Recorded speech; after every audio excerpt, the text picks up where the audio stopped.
Harmony in the society in the sense మనం ఒక ఇండివిజువల్గా సొసైటీలో మెయింటైన్ చేసే పీస్. అందులో చాలా థింగ్స్ అంటే కేటగరైజ్ చేసి ఉంటాయి. అంటే like you can say importance, significance అనమాట. First one political stability. Political we all see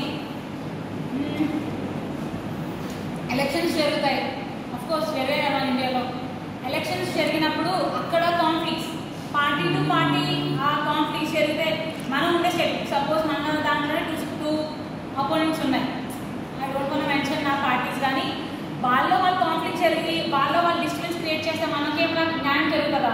of course winnowing losing అనేది కామన్. విన్నింగ్లో వచ్చే వాళ్ళు రూలింగ్లో ఉండేవాళ్ళు మనకి ఏం చేయాలి, ఏం వెల్ఫేర్ స్కీమ్స్ తీసుకురావాలి అని వాళ్ళు డిసైడ్ అవ్వాలి.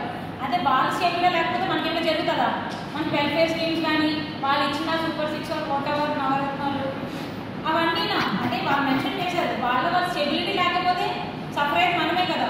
సో ఒక సొసైటీలో ముందు political stability is one of the key factor. Okay. Second one economic equity. ఇప్పుడు బిలో పవర్టీలో ఉన్న వాళ్ళు అంటే తప్పుగా మాట్లాడట్లేదు, రేషన్ కార్డ్స్లో వాళ్ళు ప్రొవైడ్ చేస్తున్నారు, అవునా కదా? Of course rice. Next education కూడా అంతే, ఫ్రీ ఆఫ్ కాస్ట్. మనకి గవర్నమెంట్ దాంట్లో కూడా డిజిటలైజ్ చేసేసి ఇంగ్లీష్ మీడియం, తెలుగు మీడియం ఇట్లా పెట్టి అందరికీ అంటే యాక్సెస్ లేని వాళ్ళకి కూడా, అవునా కదా? ఎంప్లాయ్మెంట్ ఆపర్చునిటీస్ కూడా ఉన్నాము అంటే సమ్ గ్రూప్ 1 గ్రూప్ 2 సెంట్రల్లో civil services, SSC, RRB create చేస్తాం లేదా ఎంప్లాయ్మెంట్ ఆపర్చునిటీస్. అంటే ఎకనామిక్లో ఓకే ఈ జనరేషన్ అయిపోయిందంటే ఎంప్లాయ్మెంట్ క్రియేట్ చేయకుండా ఉంటున్నారా? జరుగుతుంది కదా. స్టెబిలిటీ అందరికీ తీసుకొస్తున్నారు అంటే ఈక్వల్గా. Then next health and wellbeing. Money ఉన్నాయి అంటే we can join in Apollo, 7 star hospital, what not. లేని వాళ్ళకి కూడా ఐ మీన్ మనీ ఉన్నా లేకపోయినా మనం గవర్నమెంట్ హాస్పిటల్కి వెళ్ళి ఫ్రీగా ఇది టెస్ట్ మనం చేయించుకుంటున్నాం. మెడిసిన్ ఫ్రీ ఆఫ్ కాస్ట్ ఉంటుందా లేదా? అలాంటి మనీ లేదు, వీళ్ళు యాక్సెసిబిలిటీ కాదు, డిసీజ్ వచ్చిందంటే వీళ్ళు బిలో పవర్టీ కాబట్టి ఎలా పోయినా పర్లేదు అలా ఏం లేదు కదా. మనకి ఆరోగ్యశ్రీ అని కార్డ్స్ పెట్టి అందరికీ కూడా హెల్త్ అనేది ఇంపార్టెంట్.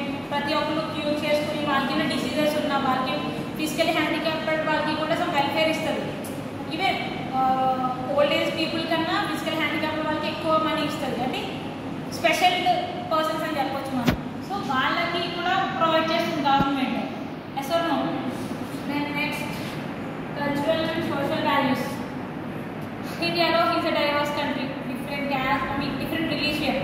హిందూస్ ఉన్నాము, క్రిస్టియన్స్ ఉన్నాము, జైన్స్ ఉన్నాము, ముస్లిమ్స్ ఉన్నాము. ఓన్లీ హిందూస్ ఫెస్టివల్స్ మాత్రమే హాలిడేస్ ఇస్తున్నారు.